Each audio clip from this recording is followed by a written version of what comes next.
Lilito ang galaw ang asinta kapag humawak ng bola, sigurado ang tira. Magbaroka ang prinsipyo ng kape sa bawat laro, parang hindi napapagpapag. Sige lang, sige, Elvin Nueva. Tapi sa korto lang kapantay, sa depensa at hassle, ang bilis ng kamay. Kumakarga ng di parang kanyang sa gera, pero pag crucial moments, bakit biglang bumababa ang bandera? Sabi ng iba, intro boys daw ang tawag, malakas sa intro, pero sa duling nagbubulag. Hindi daw kumpleto, parang kulang sa tapang. Kahit ang galing na dyan, bakit nga ba di magtagumpay? Magnolia hot shots, todo ang laban sa simula, pero bakit pagdating ng dulo parang nawawala? Gusto ko bang intro boys sa pansag sa inyo, o bakit chismis lang na hindi totoo? Magnolia hot shots, sa laro malakas kayo, pero bakit sa finals tila biglang humuhupa ang apoy? Intro boys daw, di nga yan ba ang totoo? Parang biglang bumibitawan ng dahilan nito.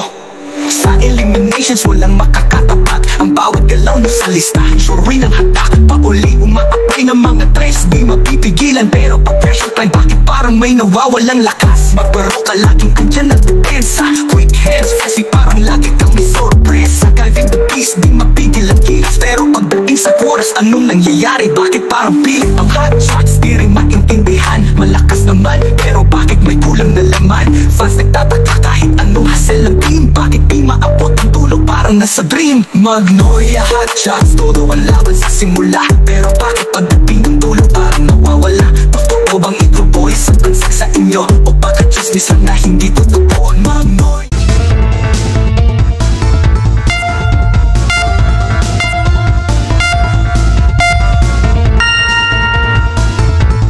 Mahilig ka ba sa mga basketball content?